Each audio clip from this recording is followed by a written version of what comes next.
오늘 함께 보실 하나님의 말씀은 미가 6장입니다. 말씀 봉독은 6절에서 8절까지 하겠습니다.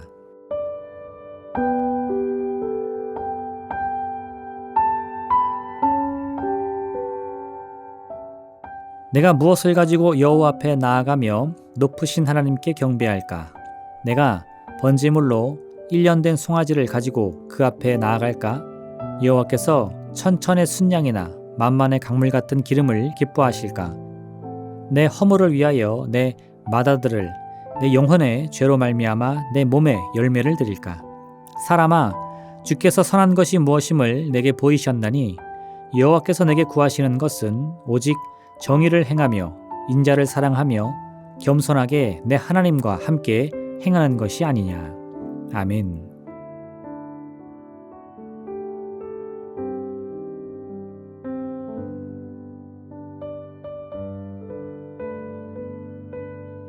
오늘 하나님께서는 올바른 예배의 자세가 무엇인지를 말씀해 주십니다.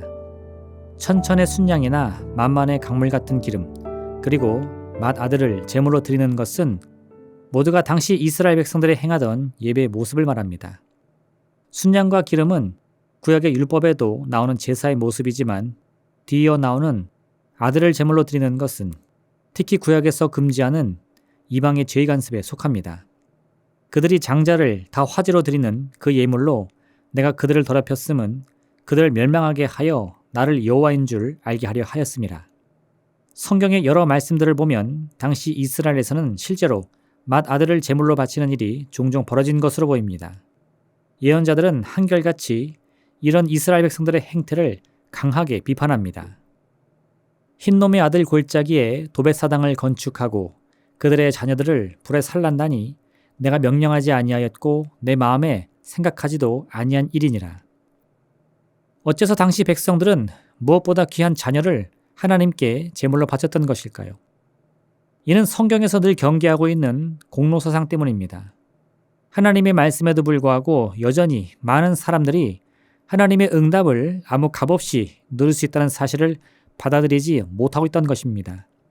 물론 그들도 입술로는 하나님의 값없는 은혜를 찬양하며 감사의 기도를 올렸을 것입니다. 하지만 실제 그들의 삶의 모습 속에서는 여전히 공로사상이 강력하게 자리를 잡고 있었던 것입니다. 어째서 사람들은 값없는 은혜를 마음껏 누리지 못하고 항상 잘못된 공로사상에 얽매이게 되는 것일까요? 이는 인간의 기본적인 본성과 아주 밀접한 연관이 있습니다. 본래 사람들은 누구나 공짜를 좋아합니다. 그런데 이때 말하는 공짜는 정말 말 그대로 아무런 값도 지불하지 않고 완전한 소유와 누림을 주장할 수 있는 그런 공짜를 의미합니다. 그런데 우리가 인생을 살다 보면 겉으로는 아무런 값이 없는 공짜처럼 보이지만 실제로는 상당한 대가를 치러야 하는 일들을 만나게 됩니다. 당장 최신 휴대폰을 구입할 때만 보더라도 여러 광고지에서는 휴대폰 공짜를 대문짝만하게 선전하지만 실제 휴대폰을 구입해보면 그 휴대폰의 기획값을 직접 지불하지 않을 뿐 통신료나 여러 부가적인 서비스 비용으로 휴대폰 가격 이상의 대가를 지불할 수밖에 없는 구조임을 알게 됩니다. 또한 누군가 자신에게 아주 큰 호의를 베푸는 모습을 보면 언젠가 자신이 받은 이 친절함을 갚아야 하는 순간이 오게 될 것을 직감하게 되는 것입니다. 그래서 사람들은 겉으로 말하는 공짜에 대해 가장 우선적으로 경계심을 보이게 되는 것입니다. 완전한 공짜보다는 조금이라도 대가를 지불하는 것을 더 선호하게 되는 것입니다. 그렇게 되면 자신이 누리는 것은 값이 없이 누리는 은혜가 아니라 정당한 값을 지불하고 얻은 대가가 되기 때문입니다. 그러면 이제 자신이 받거나 누리는 것은 말 그대로 값을 지불하여 정당한 소유를 주장할 수 있는 나만의 것이 될 수 있는 것입니다.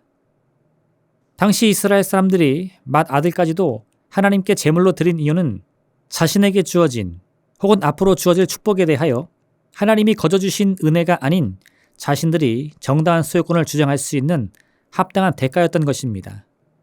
그런데 여러분, 우리는 하나님이 주신 은혜에 대하여 반드시 기억해야 할 것이 있습니다. 만약 누군가 정말 하나님이 주신 축복에 대해 자신의 정당한 소유권을 주장하고 싶다면 이는 맏아들의 생명이 아니라 자기 자신의 생명의 값으로도 결국 정당한 대가를 지불할 수 없다는 사실입니다. 왜냐하면 우리가 누리는 생명 그 자체도 우리 자신의 것이 아니기 때문입니다. 성경은 우리 인간의 기원에 관하여 하나님께서 흙으로 우리의 겉사람을 만드시고 그 속사람을 하나님의 영으로 가득 채우셨다고 말씀하고 있습니다. 즉 우리의 근원은 그 자체가 하나님께로부터 비롯된 것이며 특히나 우리의 생명은 더더욱 그렇습니다. 그렇기 때문에 우리는 근본적으로 하나님께 속한 존재이며 하나님의 통치를 받는 하나님의 백성의 운명인 것입니다. 그런데 하나님의 축복의 값을 지불하기 위해서 하나님께서 주신 그 생명을 대가로 치른다고 한다면 결국 하나님의 것을 하나님께 돌려드리는 것 그 이상의 의미도 아닌 것입니다. 그러니 어떻게 자신의 생명을 하나님께 드린다고 해서 하나님의 축복에 대한 합당한 대가라고 말할 수 있겠습니까? 하나님께서는 이러한 오해나 어리석음을 행하지 않도록 처음부터 하나님의 축복은 은혜로 주어지는 선물인 것을 분명하게 말씀해 주셨습니다. 너희는 그 은혜에 의하여 믿음으로 말미암아 구원을 받았으니 이것은 너희에게서 난 것이 아니요 하나님의 선물이라. 행위에서 난 것이 아니니 이는 누구든지 자랑하지 못하게 함이라. 그래서 하나님께서는 하나님의 축복을 받기 위해서 우리가 하나님께 무엇을 드릴 수 있는지 고민할 것이 아니라 오히려 하나님의 복을 누리는 하나님의 백성으로서의 어떤 모습으로 살아가야 하는지를 고민해야 한다고 말씀하고 있습니다. 하나님께서 바라시는 것은 더 크고 귀한 재물이 아닙니다. 하나님께 부름을 받은 백성으로서 인생을 살아가는 모든 날 동안에 정의를 행하고 인자를 베풀며 하나님과 함께 동행하는 삶을 바라고 꿈꾸는 바로 그것입니다.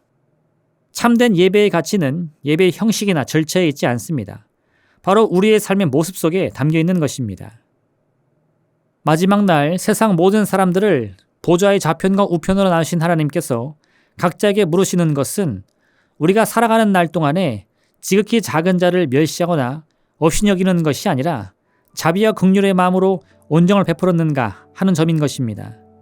하나님께서는 예배의 화려함이 아니라 지극히 작은 자를 선대하는 것이야말로 지극히 높으신 하나님을 대접하는 일이라 말씀하십니다.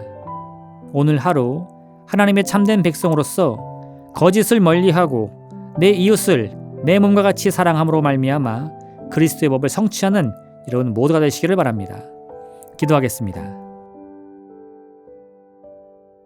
사랑의 하나님 아버지, 세상을 살아가는 모든 날 동안 우리 모두가 하나님의 참된 자녀인 것을 기억하게 도와주옵소서. 이와 같은 믿음이 곧 우리의 말과 행동의 기준을 결정하며 이를 따라 불법을 멀리하고 공의를 행하며 인자를 베풀어 늘 하나님과 함께 동행하는 아름다운 삶을 살게 하여 주옵소서. 예수님의 이름으로 기도합니다. 아멘. 하늘에 계신 우리 아버지, 아버지의 이름을 거룩하게 하시며 아버지의 나라가 오게 하시며 아버지의 뜻이 하늘에서와 같이 땅에서도 이루어지게 하소서. 오늘 우리에게 일용할 양식을 주시고 우리가 우리에게 잘못한 사람을 용서하여 준 것 같이 우리 죄를 용서하여 주시고 우리를 시험에 빠지지 않게 하시고 악에서 구하소서. 나라와 권능과 영광이 영원히 아버지의 것입니다. 아멘.